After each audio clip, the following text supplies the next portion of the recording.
ठीक है भाई, y to x by to dy और स्टार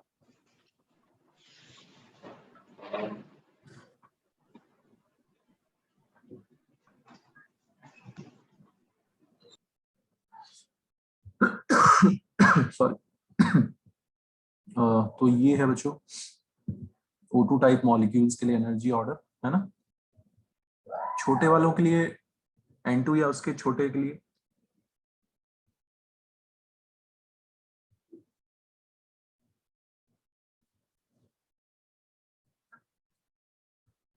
क्या चेंज करते हैं हम? ठीक है आर्यन, याद हो गया आर्यन? Yes sir. यहाँ पे स्विच मार देते हैं पोजीशंस, सो सिंपल। इन दोनों की पोजीशंस को स्वैप कर देना है, इतना सा काम हमने करना है बच्चों।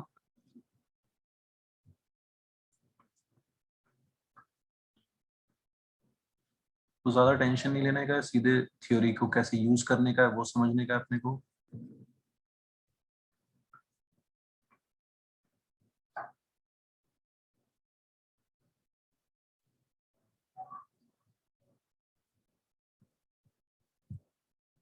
क्लियर बच्चों? तो मुझे N2 का आज निकाल के बताओ जल्दी से, magnetic behaviour and bond order. कल शायद इसका नहीं निकाला था, बस इसका निकाल लेते हैं फिर आगे बढ़ते हैं।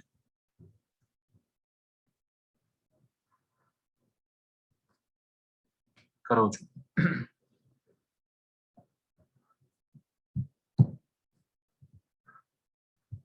डायमैग्नेटिक और 3/2 बॉन्ड ऑर्डर है। 3/2 3/2 कैसे आएगा? 3 आएगा, ध्यान से देख। 3 आएगा 3/2। हाँ 3 सर।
हाँ जी ठीक है बच्चों, तो हमने क्या करना है, बस वही नाइट्रोजन में कितने इलेक्ट्रॉन्स होते हैं? 14, 14 वो भरना है यार यहाँ पे, है ना। ये ऑर्डर बस याद करना है यार अपने को। 2 2 4 6 2 8 9 10 11 12 13 14 मेक इट हैबिट, एक एक करके फिल करना है, ठीक है। तो जो सारे पेयर्ड हो गए, so it is diamagnetic. Simple, easy, very easy. Bond order निकालने के लिए half of bonding electrons minus anti bonding electrons, ठीक है बच्चों। बस बॉन्ड ऑर्डर आ गया हाफ। बॉन्डिंग वाले मतलब बिना स्टार वाले, 2 2 4 2 6 2 8 2 10 माइनस एंटी बॉन्डिंग वाले मतलब स्टार वाले, 2 और 2 4। बॉन्ड ऑर्डर 3 आ गया बच्चों, ठीक है। इतना आसान हो जाएगा यार काम, हमें सिर्फ एनर्जी ऑर्डर याद करना है। ओके, तो बच्चों बॉन्ड ऑर्डर निकाल के हम क्या क्या बता सकते हैं?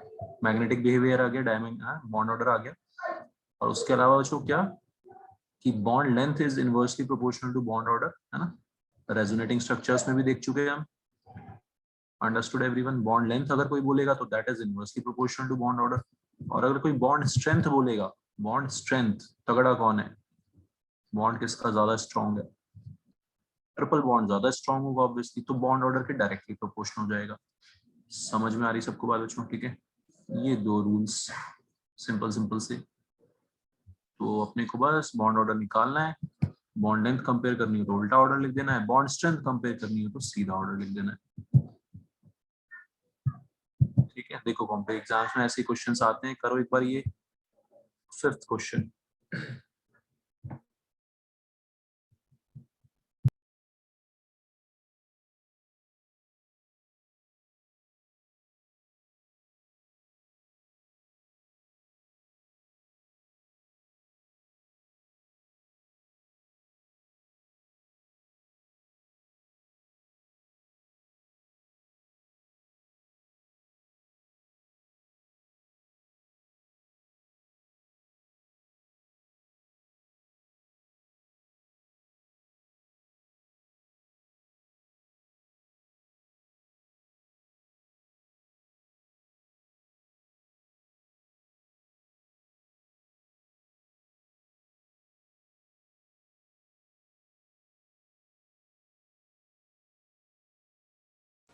NO minus.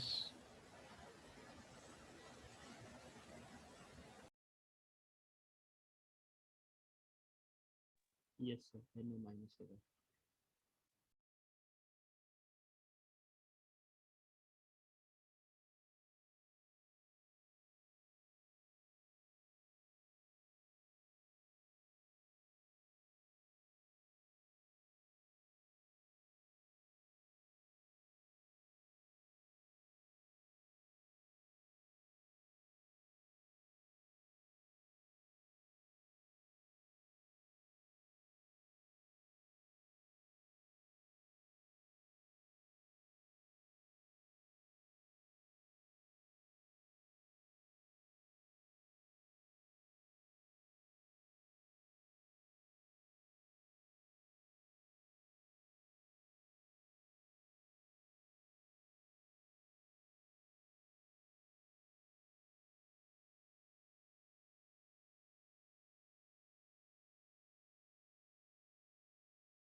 हाँ बच्चों आ गया।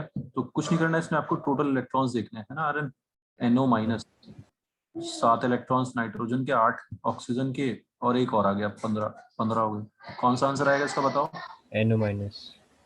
ना। 16 हो गए ना इसमें, तो 15 और एक 7 और 8, एक 15 और एक 16। 16 पे तो बॉन्ड ऑर्डर, अच्छा minimum bond strength, Minimum bots, हाँ मैं वही। हाँ सॉरी मिनिमम पूछ रहे हैं। ठीक है, 16 पे बच्चों बॉन्ड ऑर्डर 2। बच्चों समझ में आ रहा है सबको, है ना। देखो एक और जुगाड़ इसका याद जो रखना है आपको, अगर मैग्नेटिक बिहेवियर नहीं निकालना होता तो सीधा सीधा सब बच्चों एक ऑर्डर आ जाता है, नंबर ऑफ इलेक्ट्रॉन्स और बॉन्ड ऑर्डर का, सीधा निकालने की भी जरूरत नहीं है एग्जाम में, मेंस वगैरह के पेपर में। तो ऑब्वियसली स्कूल में तो आपको निकालना पड़ेगा, स्टेप्स दिखाने पड़ेंगे, है ना। मेंस में ये जुगाड़ चलता है सीधे वाला, बढ़िया वाला। कॉम्पिटिटिव एग्जाम्स में 14 इलेक्ट्रॉन्स पे कितना आता है बॉन्ड ऑर्डर? 3 नाइट्रोजन का। आधे आधे का चेंज करते हो, हाफ का चेंज करते हो, आधे आधे आधे का।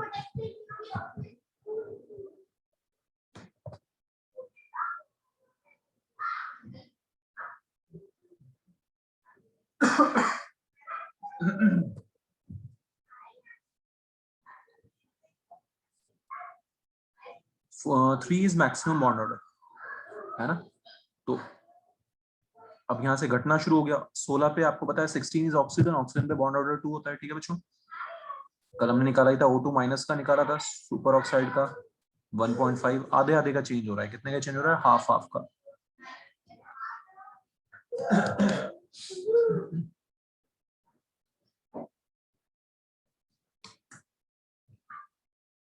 अट्ठारह peroxides इज 18, बॉन्ड ऑर्डर आ जाता है 1। समझ में आगे सबको जुगाड़, ठीक है। 13 फिर से आधा, फिर से कम करना शुरू कर दो क्योंकि 3 तो मैक्सिमम है ना। 12 पे 2, याद रहेगा तरीका, सिंपल सा तरीका है पूरा। 10 से लेके 18 तक के लिए सीधा सीधा ऑर्डर है, उससे कम वालों पे नहीं लगता ये चीज, है ना। 8 से लेके 18 तक पे सब पे लगेगा। बताओ समझ आ रहा है आर्यन, एनी डाउट? शॉर्टकट क्या है बच्चों, ये शॉर्टकट।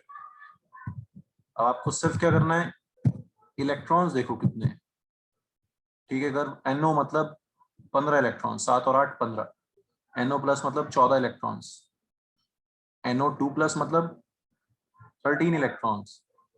समझ में आती सबको बात? 15 14 13 और NO माइनस में 16, 13 14 15 16, 13 पे 2.5, 14 पे 3, 15 पे 2.5। सबसे कम बॉन्ड ऑर्डर आ रहा है 16 वाले का, which is NO minus. Understood बच्चों, समझ में आ गया सबको जुगाड़? तो इसमें मिनिमम बॉन्ड ऑर्डर है, यानी कि मिनिमम बॉन्ड। इतना आसान क्वेश्चन आता है उठ के, मींस जैसे पेपर्स में, नीट जैसे कॉम्पिटिटिव एग्जाम्स में सबसे इजी क्वेश्चन होता है बच्चों MOT का। बिल्कुल भी दम नहीं होता क्वेश्चन। Understood everyone?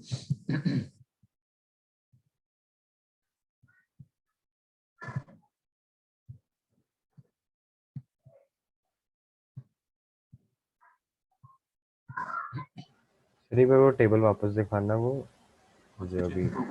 दूसरी वाली जो बनाई थी मैंने, लिखा है जो। हाँ आगे आ रहे हैं, इस टेबल का मतलब जुगाड़ है, सीधे सीधा कैलकुलेट करने की भी जरूरत नहीं यस सर, ठीक है देख लो। है, चिपका सकते हैं इसको। This is perfect. सिर्फ मैग्नेटिक बिहेवियर निकालने के लिए हमें बच्चों वो ऑर्डर लिखना पड़ेगा। Bond strength, bond length, bond order वाले क्वेश्चंस तो ऐसे ही हो जाएंगे इसी टेबल से। Done sir. ये भी कर दो एक बार, 12th क्वेश्चन।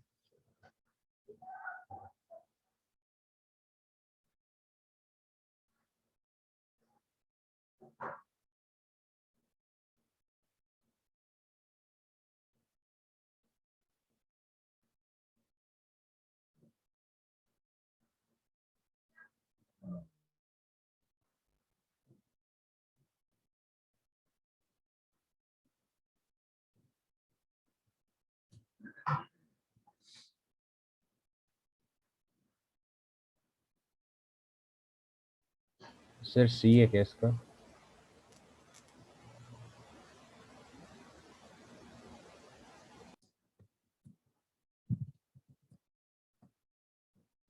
एक बार देखते हैं, अभी पहले एक बार सब लोग कर लें एक बार। इसमें हमें लिखना पड़ेगा क्योंकि, है ना, इसमें मैग्नेटिक बिहेवियर देखना है बच्चों। कितने इलेक्ट्रॉन्स हो गए, कार्बन में 6, नाइट्रोजन में 7, 7 और 6 13 और एक 14। सी कैसे हो जाएगा फिर? 14 ही आ रहा है आर्यन। हाँ 14 ही आ रहा है। 14 तो किसका ऐसा हो गया, नाइट्रोजन हो गया तो क्या?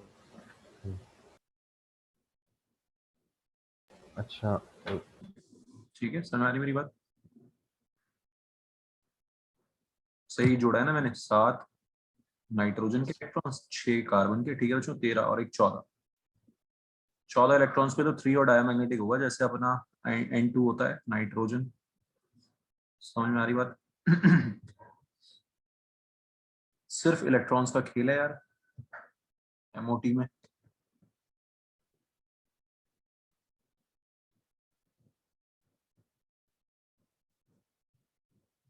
क्लियर है बच्चों सबको, कोई दिक्कत? आंसर भी चेक कर लेते हैं।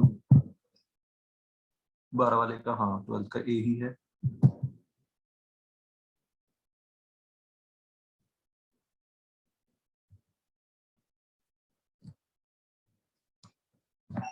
बताओ जो समझ आगे सबको, MOT कैसे यूज करना है अच्छे क्वेश्चंस में, ठीक है आर्यन?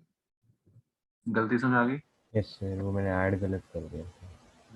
7 6 13 और 1 14 इलेक्ट्रॉन्स, मतलब वही अपना नाइट्रोजन जैसा सीन है। तो 3 एंड डायमैग्नेटिक। क्लियर है सबको? अनुश्री समझ में आ रहा है? Any doubt?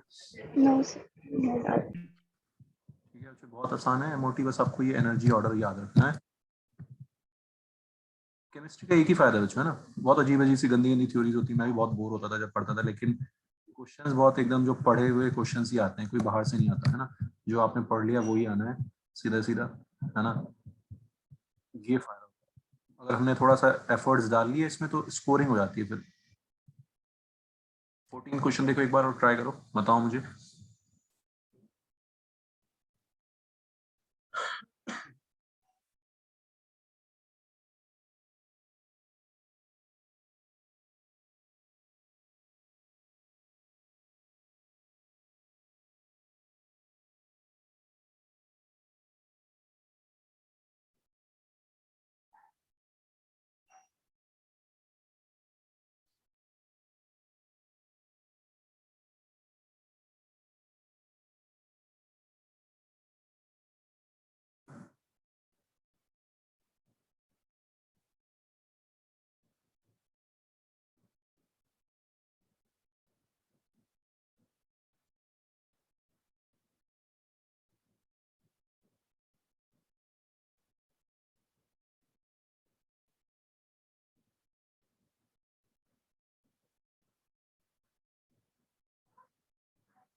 इसका नहीं बता रहा कोई आंसर?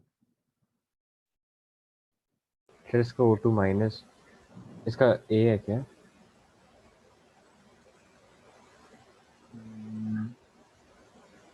यस बिल्कुल ए होगा।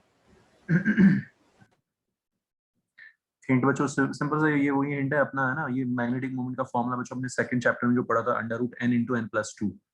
याद है सबको? 1.73 मतलब √3, मतलब number of unpaired electrons 1 unpaired electron में बच्चों √3 आता है। समझ में आ रही मेरी बात सबको? याद है वैभव? ठीक है निक्षय। तो अनपेड इलेक्ट्रॉन्स 1 है, 1 अनपेड इलेक्ट्रॉन वाला हमने चूज करना है। क्लियर है बच्चों? तो ये फॉर्मूला था हमारा 11th मतलब सेकंड चैप्टर में। magnetic moment is equal to √n × n+2 where n is number of unpaired electrons।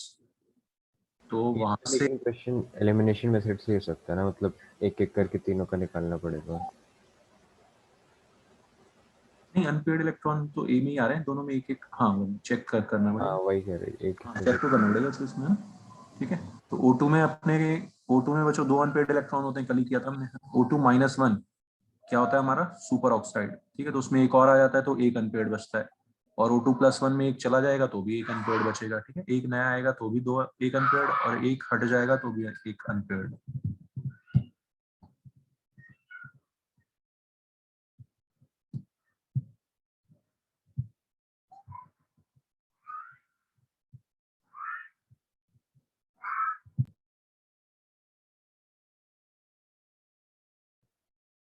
Clear है? समझ में आ गई बात सबको? तो O2-1 में भी एक अनपेड और O2+1 में भी एक अनपेड होता है, so it will be the answer. ठीक है, तो ऐसे आसान आसान से क्वेश्चंस आते हैं जो बहुत जल्दी जल्दी होते हैं कॉम्पिटिटिव एग्जाम्स में। इसके क्वेश्चंस ये आपको चीज ध्यान रखनी है।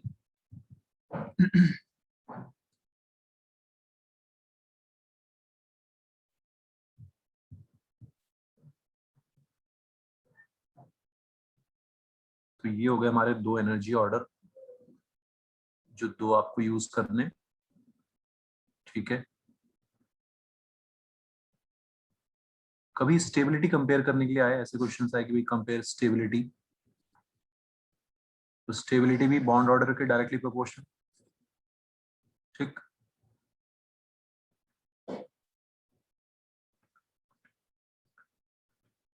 और कई बार बॉन्ड ऑर्डर अगर सेम आ रहा हो तो बच्चों उस केस में stability inversely proportional to number of anti bonding electrons. Anti bonding वाला अनस्टेबल कर देता है, बॉन्डिंग वाला स्टेबल करता है, लेकिन एंटी बॉन्डिंग वाला बहुत ज्यादा अनस्टेबल कर देता है।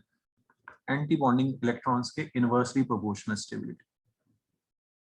फॉर एग्जांपल अगर मैं बोलूं कि भाई Li2 प्लस और H2 प्लस है ना, और H2, इन तीनों की स्टेबिलिटी कंपेयर करनी है। करो एक बार ट्राई बच्चों।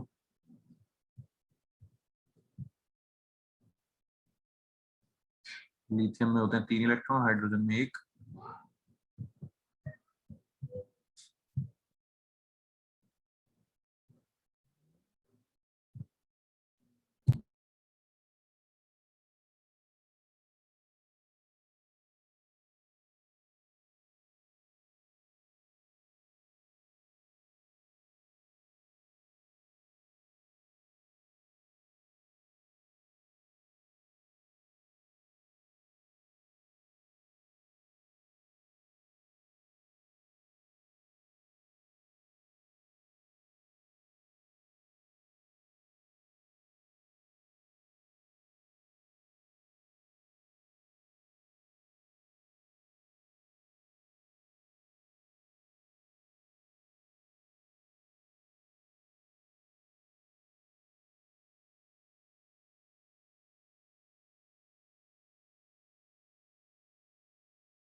सबसे ज़्यादा स्टेबल हाइड्रोजन H2 प्लस होगा और सबसे कम Li2 plus.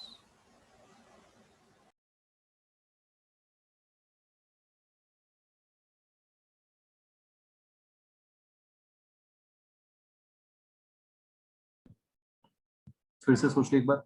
Stability directly proportional to bond order. पहले बॉन्ड ऑर्डर देखेंगे, अगर बॉन्ड ऑर्डर सेम है। हाँ, सबसे ज़्यादा H2 का होगा और सबसे कम Li2 प्लस का होगा ना। अब ठीक है ना। If bond order is same, then stability is inversely proportional to inversely proportional to number of anti-bonding electrons.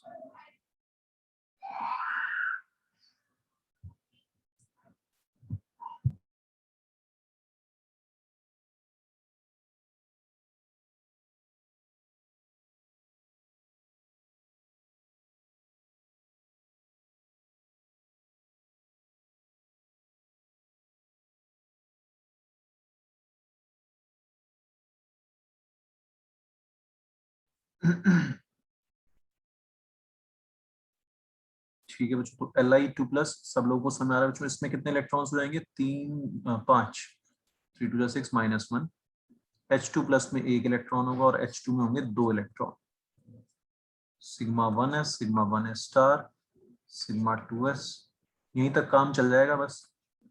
इतना ही लिखने की जरूरत है, ज्यादा लिखने की जरूरत भी नहीं है। क्लियर है बच्चों? तो 2 इलेक्ट्रॉन के लिए H2 का तो बॉन्ड ऑर्डर बच्चों आ गया 1। 2 इलेक्ट्रॉन्स सिग्मा 2s में भर जाएंगे, है ना भाई। H2 प्लस एक ही इलेक्ट्रॉन है, वो भी सिग्मा 1s में भर जाएगा। बॉन्ड ऑर्डर आ गया 0.5। बॉन्ड ऑर्डर हम डेसिमल्स में लिखना होता है, हम फ्रैक्शन में छोड़ सकते हैं। अरे कैसे भी लिख दिया। इतना थोड़ी ना सोचना है, कैसे कोई फर्क नहीं पड़ता। एक ही बात होती है, 0.5 लिखो, वहाँ हाफ लिखो, कोई दिक्कत नहीं है। ठीक है अरन? हाँ नहीं, कभी कभी वो मार्क्स कट जाते हैं। अरे नहीं, इतनी इस लेवल पे नहीं जा सकते। ठीक है, तो Li2 प्लस बच्चों 5 इलेक्ट्रॉन्स है, 2 2 4 और 1 5, बॉन्डिंग वाले 3, एंटी बॉन्डिंग वाले 2, इसका भी बॉन्ड ऑर्डर 0.5 आ गया। समझ में आ रहा है बच्चों सबको? बहुत सबसे इजी है तो। ठीक है, बॉन्ड ऑर्डर सबसे ज्यादा किसका, H2 का, वो सबसे ज्यादा स्टेबल हो गया। जिनका बॉन्ड ऑर्डर सेम होता है उनमें हम देख लेते हैं कि इसमें 2 एंटी बॉन्डिंग इलेक्ट्रॉन्स आ रहे हैं और H2 प्लस में एक भी नहीं होगा।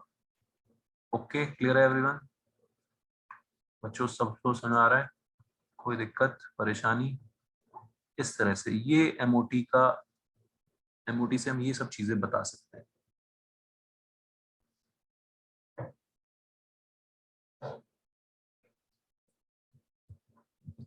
ठीक है, सब कुछ समझ आ गया सबको? कैसे यूज करते हैं, क्या करते हैं, कैसे बॉन्ड ऑर्डर निकालते हैं।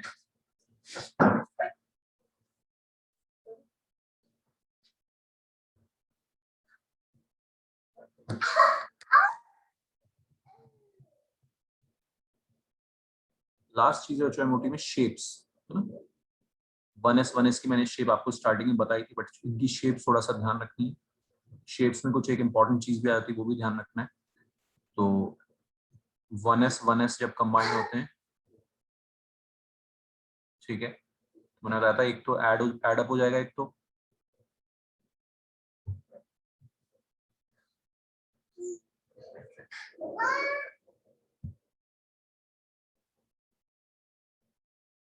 एड अप हो जाएगी इलेक्ट्रॉन डेंसिटी, तो क्या बोलते हैं इसको, sigma 1s।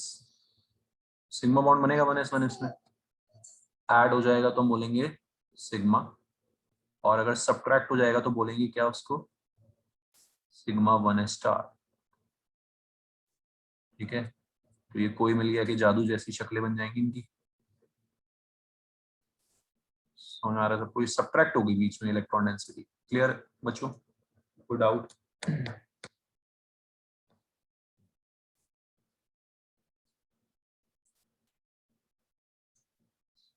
Sigma 1s star. काम की चीज ये है बच्चों कि इसमें हम बोलते हैं one nodal plane. Nodal plane याद है सबको? नोडल प्लेन होता था जहां पे इलेक्ट्रॉन की मिलने की प्रोबेबिलिटी क्या होती है, 0। यहाँ पे बीच में इलेक्ट्रॉन मिलेगा ही नहीं, जहां इलेक्ट्रॉन डेंसिटी है वहां पे मिल सकता है। इसमें वन नोडल प्लेन है। नोडल प्लेन, कोई आपसे पूछ सकता है कि कितने नोडल प्लेन्स हैं सिग्मा 1s स्टार में। सिग्मा 1s में कोई पूछेगा तो 0 नोडल प्लेन। कितने नोडल प्लेन्स हैं, 0। बताओ बच्चों, समझ में आ रहा है सबको? कोई दिक्कत परेशानी?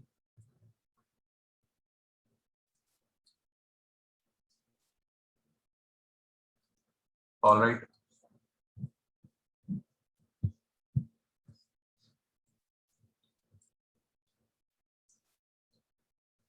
2s में भी यही होगा, बिल्कुल सेम शक्लें। सिग्मा 2s स्टार, सेम शक्लें, थोड़ी सी बड़ी हो जाएंगी बस।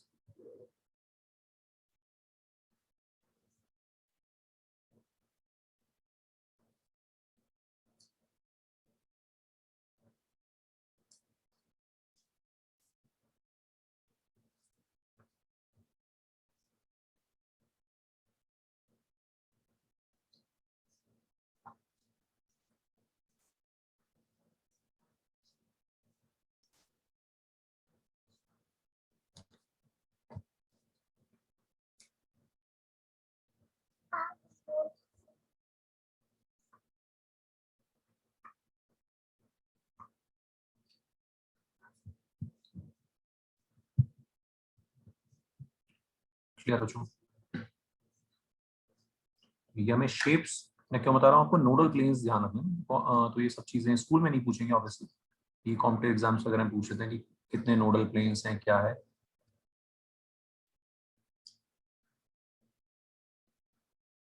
इसका एक तरीका भी होता है, कई बार शो करने का तरीका होता है, जब प्लस प्लस अप्रोच करेंगे एक दूसरे को। ठीक है, तो जब प्लस प्लस अप्रोच करेंगे एक दूसरे को तो ये बनेगा बॉन्डिंग, एड अप हो जाएगी इलेक्ट्रॉन डेंसिटी।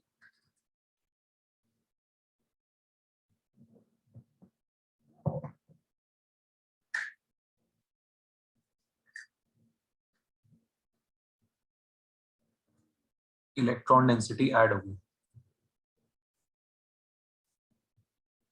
तो 2pz जब अप्रोच करेंगे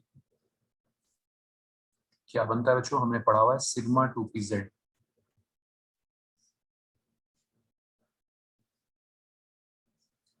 टू पीजेड जब एंटी बॉन्डिंग बनाएंगे तो उनका अप्रोच करने का तरीका थोड़ा अलग होगा। अप्रोच करने का तरीका थोड़ा ऐसा हो जाएगा। अरे, ये क्या बन गया? उसमें दो नोडल प्लेन होंगे ना 2pz सिग्मा में? स्वामी क्या बोल रहा है आर्यन? दो नोडल प्लेन होंगे ना उसमें नहीं सिग्मा नहीं, के नोडल लिए? प्लेन्स में इसको जीरो ही बोलते हैं। नोडल प्लेन्स में सिर्फ ये आएगा जहाँ पे ये अच्छा हट ठीक जाएंगे है। पीछे हट जाएंगे। ठीक है, यहाँ पे नोडल प्लेन का थोड़ा सा अलग मतलब हो जाता है। जब ये मॉलिक्यूलर ऑर्बिटल्स में हम नोडल प्लेन इनको बोलते हैं जब ये पीछे बीच में बिल्कुल एकदम एरिया खाली एरिया आ गया। समझ में आ रहा है आर्यन? वैसे तो वो सेपरेशन का एरिया होता है ना जब वो सेपरेट करते हैं मतलब। सेपरेट, ठीक है, उसको हम नोडल प्लेन बोलते हैं यहाँ पे। बात समझ आ रही है? मॉलिक्यूलर ऑर्बिटल्स में नोडल प्लेन इनको बोलते हैं और इसमें जीरो नोडल प्लेन। ठीक है आर्यन, समझ में आ गई बात? Yes sir.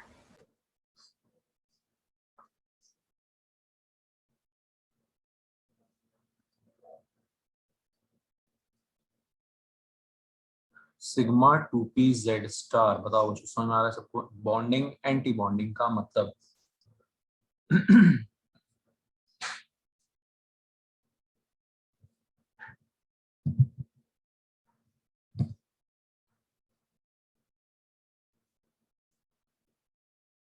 लास्ट बचता है हमारा पाई, चाहे 2py हो चाहे 2pz 2px हो, दोनों में क्या बनेंगे बच्चों? Pi bond. ये भी वही दो तरीके, प्लस प्लस माइनस माइनस, आमने सामने, तो हो जाएगी बॉन्डिंग मॉलिक्यूलर ऑर्बिटल्स। ऐसे बनाते हैं बर्गर की तरह, बर्गर की तरह इलेक्ट्रॉन डेंसिटीज ऐड होगी। इसमें बच्चों हम इसमें भी वन नोडल प्लेन बोलते हैं। ठीक है आर्यन, याद रहेगा? Yes sir. Pi 2py।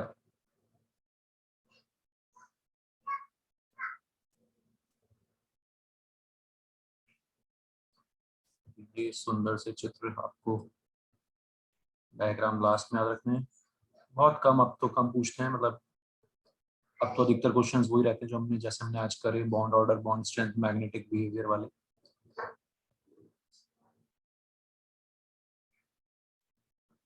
Anti bonding जब हम बनाते हैं तो ये ऐसे चार फ्रैक्शन से हो जाएंगे इनके।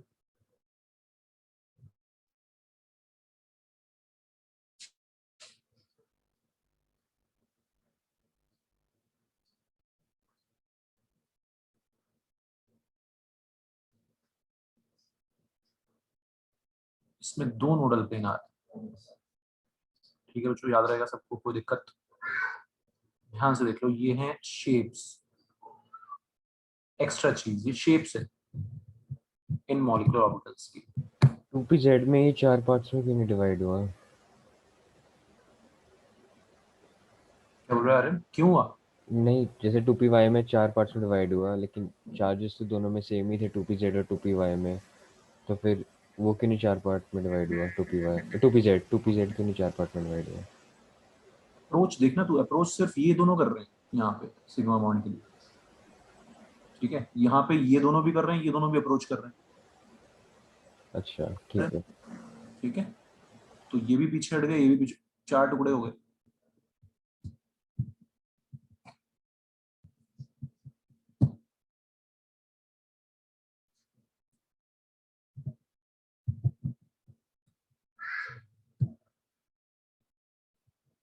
क्लियर बच्चों? ध्यान से देख लो इसको।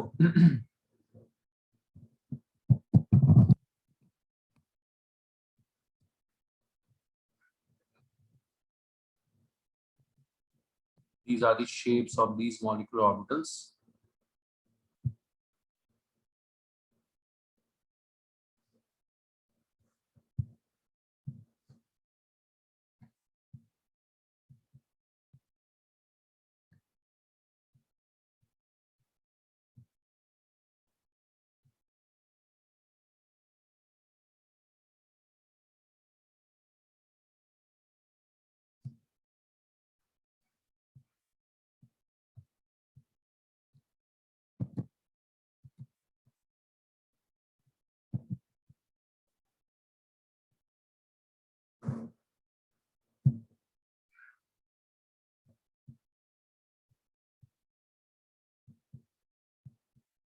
एनसीईआरटी में शेप्स एक बार दिखा देता हूँ आप लोगों को, है ना।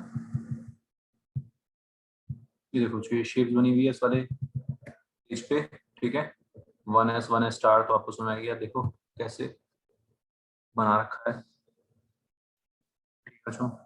फिर आ गया अपना सिग्मा 2p वाला, ठीक है यार, यस सर। कैसे क्या है देखो ध्यान से, हमने कैसे बनाए, वैसे ऐसे से ही बनाए, इन्होंने थोड़ा और स्टाइलिश सा बना रखा है फोटो, ठीक है। फिर पाया वाला नीचे देख लो सब लोग, बर्गर जैसा बन गया।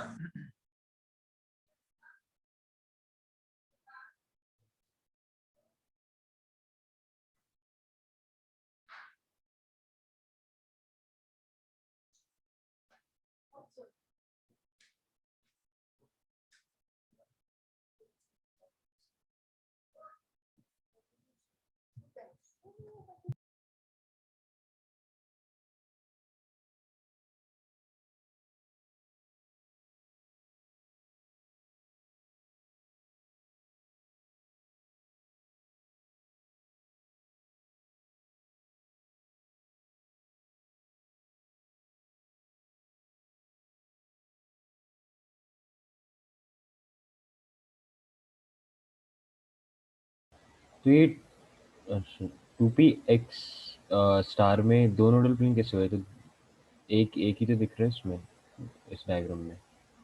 इन्होंने ऐसे दिखाया है, लेकिन है ना इसमें वही होता है, दोनों होते हैं, इन्होंने ऐसे दिखाया है कि एक ही है ना, ठीक है यार, एक ये बीच वाला भी बोलते हैं, आप किसी भी स्टैंडर्ड में देखो है ना, तो उसमें दो ही दिखेंगे, इन्होंने ऐसे बना रखा है इसको, बीच वाले को भी हम नोडल प्लेन बोलते हैं, ठीक है, ठीक है यार। तो एक बार तो और देखना किसी बुक में, ठीक है सर।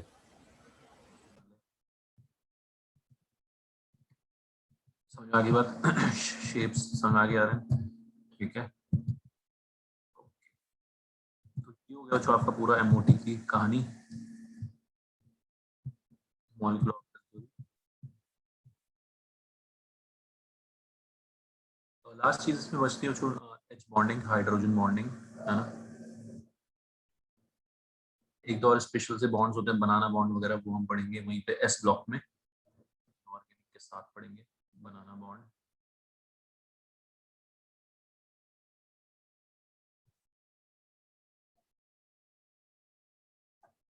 एच बॉन्डिंग,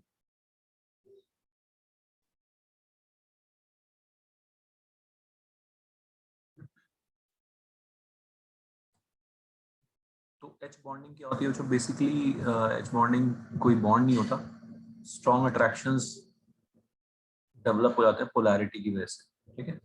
एक एच एफ मॉलिक्यूल है, एक एच एफ मॉलिक्यूल है, उसमें मैंने आपको ये बताई दिया था इलेक्ट्रोनेगेटिविटी डिफरेंस की वजह से पोलर मॉलिक्यूल है वो, कैसा मॉलिक्यूल है? पोलर, ठीक। ये एक मॉलिक्यूल जब दूसरे मॉलिक्यूल के पास आएगा, दूसरे एचएफ के पास आएगा,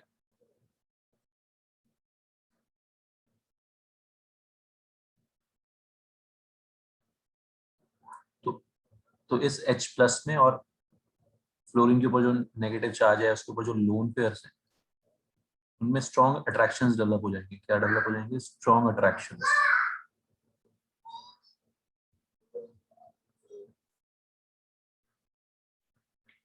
H bonding is nothing but strong dipole attractions.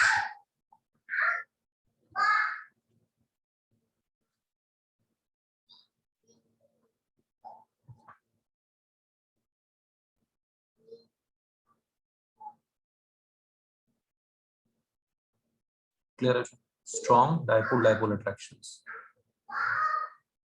तो डाइपोल अट्रैक्शंस बहुत जगह होते हैं, नॉर्मल डाइपोल अट्रैक्शन भी होते हैं, लेकिन जब H अटैच होता है F, O या N के साथ, तीन मोस्ट इलेक्ट्रोनेगेटिव एलिमेंट्स, फोन याद रखना है आपको, इन केस ऑफ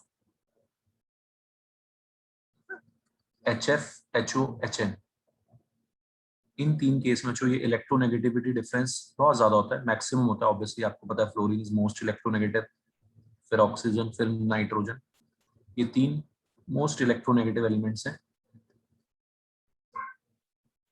इनके केस में ऐसा देखा गया है कि चार्जेस बहुत ज्यादा डेवलप हो जाते हैं, मतलब अच्छे खासे।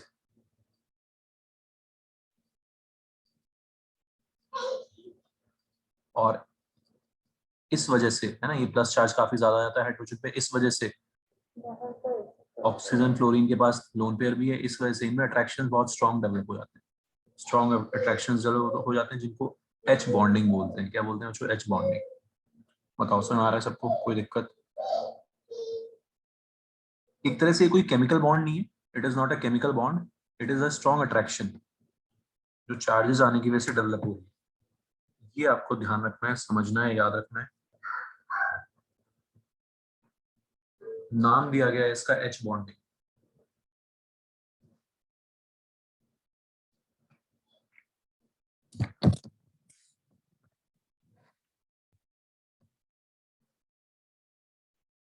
ठीक है बच्चों, समझ आ रहा है? नाम दिया गया इसका क्या? H bonding, but it is not a chemical bond, it is only a strong dipole dipole attraction.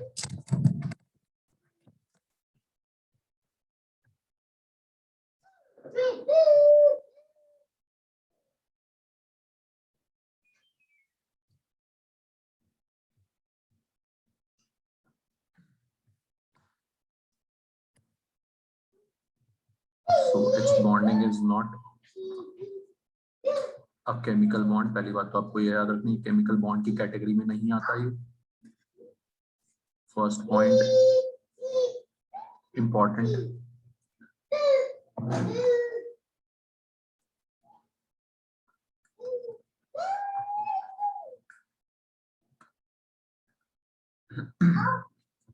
और जो मंडे से हम लोग वैसे सेंटर पे भी ना ऑफलाइन क्लासेस भी थोड़ा स्टार्ट कर रहे हैं, तो किसी को डाउट आउट हो तो वहां पर भी आ सकते हो आप लोग। ओके, मंडे से आपकी है ना सेंटर पे भी हम लोग मिलेंगे ऑफलाइन क्लासेस के लिए। It is a strong dipole dipole attractions. Sir आप अब सेंटर में जाके पढ़ाओगे? हाँ, ठीक है। in case of HF, HO, HN।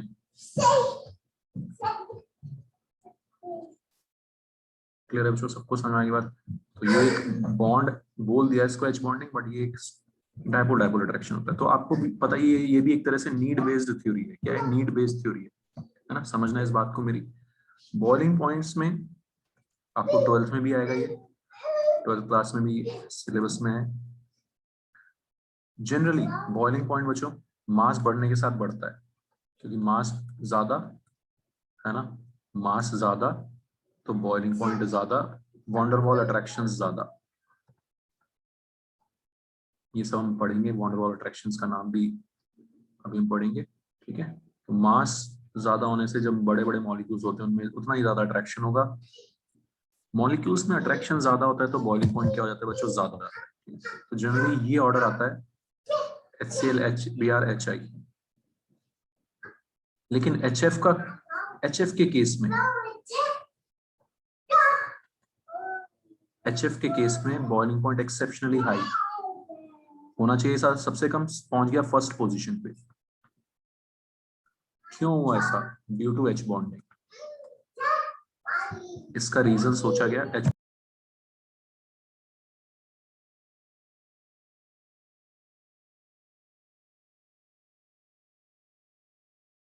Again a need based theory कि ऐसा क्यों हो रहा है, इसका बॉइलिंग पॉइंट क्यों ज्यादा आ रहा है। तो एक थ्योरी देखेगी कि भाई H बॉन्डिंग हो रही है इसमें।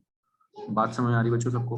HF और HF के मॉलिक्यूल्स में, दो HF के मॉलिक्यूल्स में स्ट्रॉन्ग अट्रैक्शंस डेवलप हो गए ड्यू टू दिस पोलैरिटी। अब आपको पता है कि भाई अट्रैक्शन ज्यादा हो जाते हैं तो उनको सेपरेट करना मुश्किल हो जाएगा, और गैसीय स्टेट के लिए, गैस में कन्वर्ट करने के लिए, बॉईल करने के लिए सेपरेट करना होता है। गैस मॉलिक्यूल्स क्या होते हैं? एक दूसरे से दूर दूर। समझ आ रहा है बच्चों? तो अट्रैक्शन जितना ज्यादा, बॉइलिंग पॉइंट उतना ज्यादा। ये सब चीजें आपसे आपको याद रखनी है। Okay, clear everyone? So HF has exceptionally high BP which is explained by, ये अजीबोगरीब नेचर किस तरह से एक्सप्लेन हो रहा है? H बॉन्डिंग की थ्योरी से।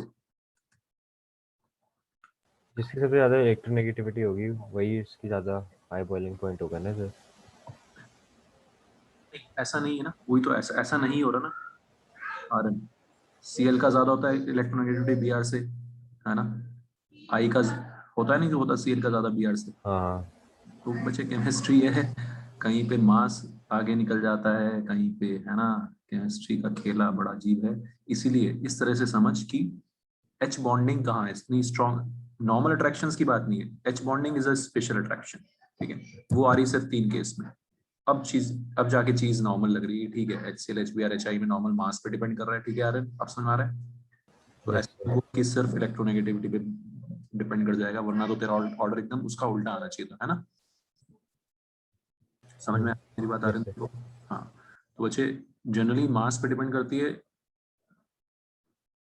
अपनी बीपी बॉइलिंग पॉइंट, लेकिन यहाँ पे एच बॉन्डिंग के केस में एक्सेप्शनली हाई हो जाता है। हेलोजेंस वाले केस में, है ना, सेम गोज फॉर अपना उससे टेपो 16 group, sulphur selenium tellurium polonium, है ना। मास बढ़ रहा है, बीपी बढ़ रहा है, बॉइलिंग पॉइंट बढ़ रहा है, लेकिन वाटर का सबसे ज्यादा, सबसे छोटे वाले का सबसे ज्यादा। समझ में आ रही बात बच्चों। अगेन एक्सप्लेन बाय द फंडा ऑफ क्या, एच बॉन्डिंग। कहाँ होगी एच बॉन्डिंग? 3 जगह होगी, सिर्फ आपको याद रखना है, एफ ओ और एन। सिंपल। केमिस्ट्री की बातों को याद करना है हमें, ना। बहुत ज्यादा केमिस्ट्री की चीजों को इसलिए बोलते हैं ना कि थोड़ा याद रखना कि अच्छा एफ ओ एन एन इसमें होता है एच बॉन्डिंग, तो वहां पे ये सब चीजें मुझे अप्लाई होंगी, ठीक है। गर्व समझ में आ रहा है? एनी डाउट मुझे बता दो। सबको समझ में आ गई बात? एच बॉन्डिंग क्यों पढ़ रहे हैं? क्योंकि ये इस बिहेवियर को एक्सप्लेन कर रही है। H bonding is explaining this behaviour. क्यों H2O का बॉइलिंग पॉइंट सबसे ज्यादा रहा जबकि है वो सबसे छोटा।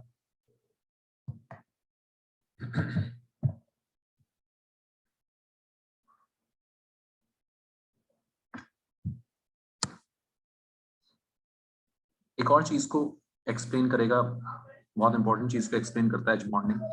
ये सब आपको रीजनिंग पता होनी चाहिए।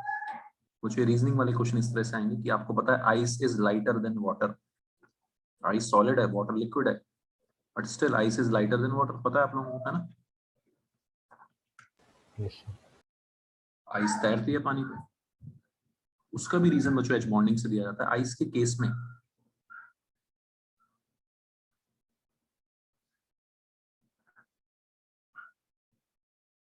आइस के केस में आइस जब सेटल होता है तो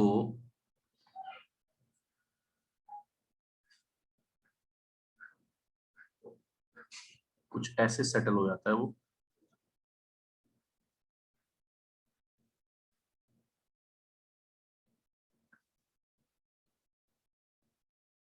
एक वाटर मॉलिक्यूल और दूसरे वाटर मॉलिक्यूल में क्या दिखा रहा हूं मैं? एच बॉन्डिंग दिखा रहा हूँ। क्या दिखा रहा हूँ बच्चों? H bonding. समझ आ रहा है सबको? एक ऑक्सीजन, है ना, वाटर में एच बॉन्डिंग होगी। पता है आपको एच बॉन्डिंग को कैसे शो करते हैं? जैसे मैंने ऊपर शो किया था HF के केस में। रेफरेंस देखना है यहाँ पे। HF के केस में एक मॉलिक्यूल और दूसरे मॉलिक्यूल में एक ही एच बॉन्ड था। क्लियर है बच्चों? समझ आ रहा है सबको? On average.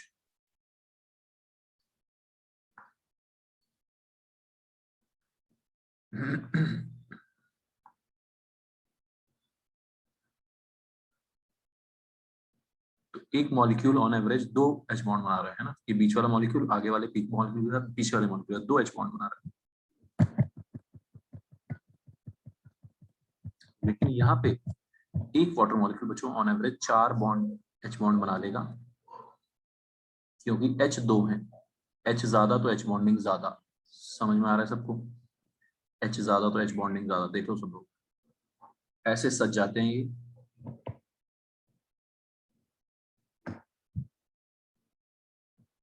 लेकिन इस तरह से सजाने के चक्कर में यहाँ पे कुछ ओपन स्पेस छूट जाता है। इसको ओपन केज स्ट्रक्चर बोलते हैं। आपको एक्सप्लेन करना है ना। एनसीईआरटी में लिखा हुआ है, अपने हाइड्रोजन चैप्टर में भी आएगा। ये हाइड्रोजन चैप्टर में आ जाएगा, वहां पे आ जाएगा open cage structure of ice. खुले पिंजरे जैसा स्ट्रक्चर बोलते हैं बच्चों आइस का, और इसकी वजह से काफी जगह वेस्ट हो रही है। जगह क्या हो रही है बच्चों? वेस्ट, एम्प्टी स्पेस है। एम्प्टी स्पेस होगा तो वॉल्यूम बढ़ जाएगा, डेंसिटी क्या हो जाएगी? कम हो जाएगी। समझ में आ रहा है सबको? Reason for low density of water. Attraction करके पास नहीं आएगा ऑक्सीजन का क्या डायपोल करके? डायपोल, वो अट्रैक्शन नहीं होगी इस एच बॉन्डिंग से और वो पास नहीं आएगा ऑक्सीजन। आर्यन बिल्कुल सही बोल रहा है कि अट्रैक्शन करके पास आता है एच बॉन्डिंग से, तो लेकिन जो सॉलिड स्टेट होती है ना, आइस सॉलिड स्टेट में ना, तो उसमें ऐसा स्ट्रक्चर देखा गया है। मतलब वो पैकिंग, एक सॉलिड स्टेट कैसी बनती है वो आप समझोगे धीरे धीरे। एक पैकिंग से, पैकिंग होती है एक, ठीक है? तो इसमें ये रेगुलर पैकिंग बनती है। कैसी बनती है? Regular packing. समझ में आ रहा है आर्यन? ठीक है सर। आर्यन, एच बॉन्ड समझना तो ध्यान से मेरी बात, एक केमिकल बॉन्ड से तो बड़ा ही होगा ना एच बॉन्ड, या नहीं? हाँ यस सर। केमिकल बॉन्ड तो छोटा होगा। हम्म, तो एक मॉलिक्यूल और दूसरे मॉलिक्यूल में जब एच बॉन्डिंग है तो वो उतना भी पास नहीं आ पाएंगे, थोड़ी सी उनमें दूरी है। समझ में आ रही बात? ठीक है। ठीक है सर। हाँ, तो इस वजह से इसका ऐसा स्ट्रक्चर देखा गया बच्चे, वॉट आइस का। एम्प्टी स्पेस देखी गई है उसमें, ओपन स्पेस देखी गई है। ओपन के स्ट्रक्चर ऑफ आइस बोलते हैं इसको। आपको ये सब चीजें बच्चों याद रखनी है ना? कुछ नहीं, आपको नहीं पता तो नहीं सोच सकते ये सब चीजें, ऑब्वियसली केमिस्ट्री ऐसा ही है ना? तो हमें एक्सप्लेन करना होगा, explain why ice is lighter than water. तो हम ये स्ट्रक्चर एक्सप्लेन करेंगे। There is an empty space due to, है ना, H bonded structure of ice, so its density is lower. Clear everyone? इसलिए इसकी डेंसिटी क्या होती है बच्चों? कम होती है। पानी की डेंसिटी 4 डिग्री सेल्सियस पे मैक्सिमम होती है। Density of water is maximum at 4 degree Celsius.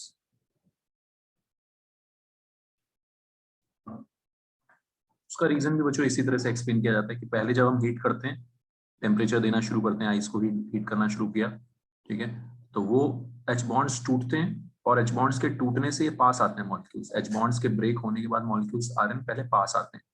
समझ में आ रहा है? Yes sir. पास आएंगे पास आएंगे तो डेंसिटी बढ़ेगी।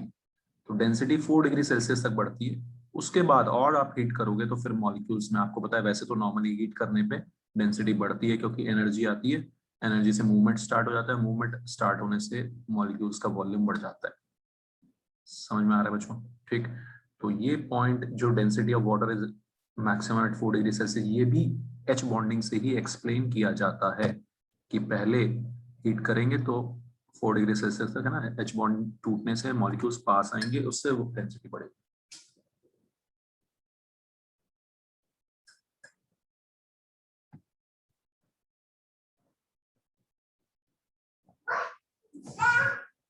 क्लियर है बच्चों सबको? ये सब नॉलेज बढ़ गई आज आपकी, है ना? Okay.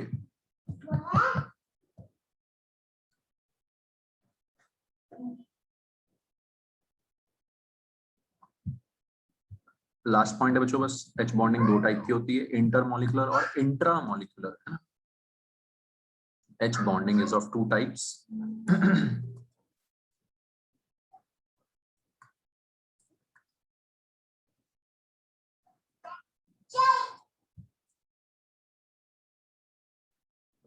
Intermolecular H bonding, inter मतलब बिटवीन टू मॉलिक्यूल्स, इंटर का मतलब बिटवीन टू मॉलिक्यूल्स। तो अभी तक जो ऊपर पढ़ रहे थे आप एग्जांपल, वो इंटरमॉलिक्यूलर के थे। एक HF मॉलिक्यूल दूसरे HF मॉलिक्यूल में, एक वाटर मॉलिक्यूल दूसरे वाटर मॉलिक्यूल में एच बॉन्डिंग। समझ में आ रही बात बच्चों? इंटरमॉलिक्यूलर का मतलब between two molecules. Alright.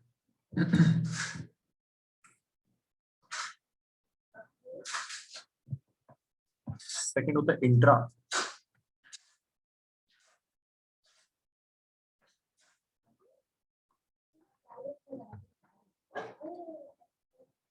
H bonding with in same molecule, with in same molecule, एक ही मॉलिक्यूल में बच्चों एच बॉन्डिंग का सीन बन जाएगा। ऐसे एग्जांपल्स मिलेंगे आपको ऑर्गेनिक केमिस्ट्री में, वेरी इंपॉर्टेंट है ना ऑर्गेनिक केमिस्ट्री में।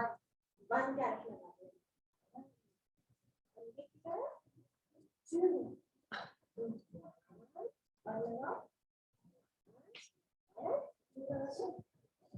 आ रहा है सबको? इस OH के H और दूसरे ऑक्सीजन के लोन पेयर्स में अट्रैक्शन हो जाएगा, तो उसको बोलेंगे बच्चों हम क्या बोलेंगे? इसको हम इंट्रा मॉलिक्यूलर।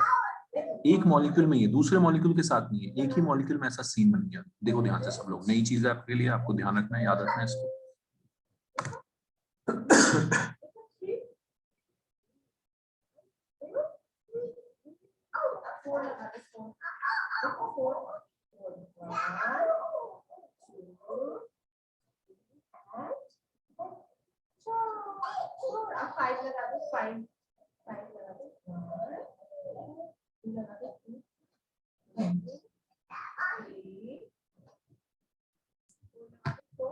हाँ बच्चों, आया सबको समझ में? इंट्रा का मतलब इंट्रा H बॉन्ड।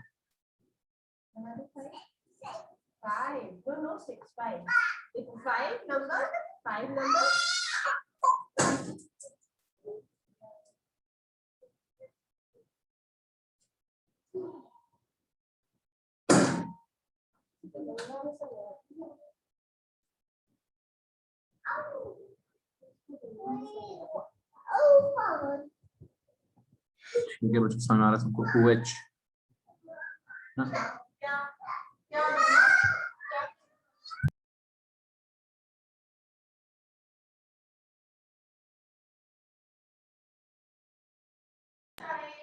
ठीक है, तो ये सब आप बच्चों ऑर्गेनिक में भी पढ़ोगे, है ना? तो इनका नॉमेनक्लेचर भी पढ़ोगे। बेंजीन पे जब OH लगा होता है तो उसको फिनॉल बोलते हैं। क्या बोलते हैं इसको? फिनॉल, है ना? बट अभी मैं आपको इस सबसे कंफ्यूज नहीं करूंगा ज्यादा, है ना? ठीक है, हम वहीं पढ़ेंगे इसको ऑर्गेनिक में थोड़ी डिटेल में। ठीक है, समझ में आ रही है सबको बात? लेकिन इंट्रा H बॉन्डिंग क्या होती है? H Yes, bonding sir. With in same molecule. तो इस पोजीशन पे जब ये होते हैं, आजू बाजू वाली पोजीशन पे, है ना, इसको बोलते हैं, इसको ऑर्थो पोजीशन बोलते हैं। क्या बोलते हैं इसको? ऑर्थो पोजीशन बोलते हैं, आजू बाजू में जब बेंजीन पे लगे होते हैं। उसमें होगी H बॉन्डिंग, इसमें नहीं होगी।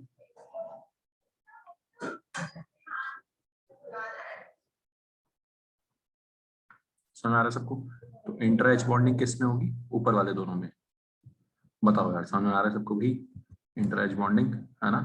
तो इंट्रा H बॉन्डिंग के एग्जांपल्स भी आपको देने पड़ेंगे स्कूल में, तो आपको समझ में आने चाहिए। मेरे ख्याल से आंसर दे रखे हैं, एक बार शो कर देते हैं।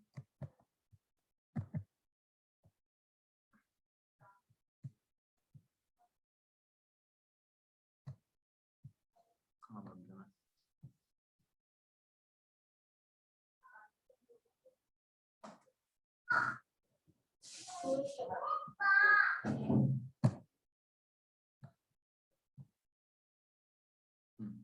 ठीक है, तो टाइप्स ऑफ H बॉन्ड्स।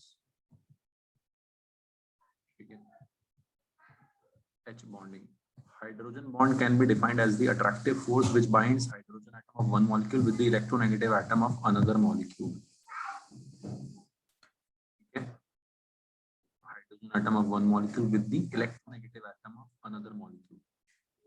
थोड़ा सा इनकम्प्लीट है ये भी डेफिनेशन। मैं फिर से वही बोलूंगा कि H एटम, लेकिन ऑक्सीजन नाइट्रोजन है ना, इसमें एक्सप्लेन नहीं है।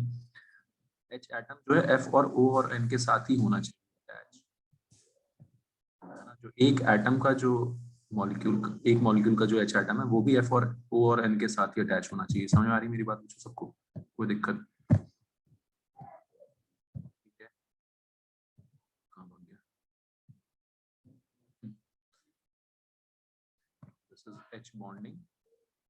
Cause of formation of H bond: when hydrogen is bonded to strongly electronegative element, the electron pair shared between the two atoms moves far away from a hydrogen atom. As a result, the hydrogen atom becomes highly electropositive, मतलब उस पे positive charge आ जाता है।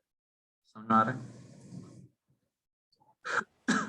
The hydrogen acquires fractional positive charge while X attains fractional negative charge. This results in the formation of a polar molecule having an electrostatic force of attraction, which can be represented as this.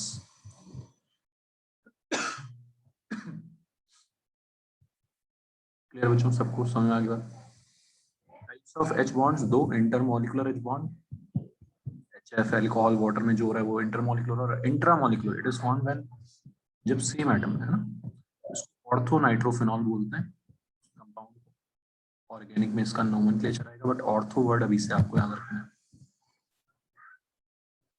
जब ये आमने सामने होता है तो उसको para बोलते हैं, इसको ऑर्थो। क्लियर है बच्चों? तो ये सारी चीजें आपको ध्यान रखनी है इस चैप्टर में। हो जाएगा याद, कोई दिक्कत?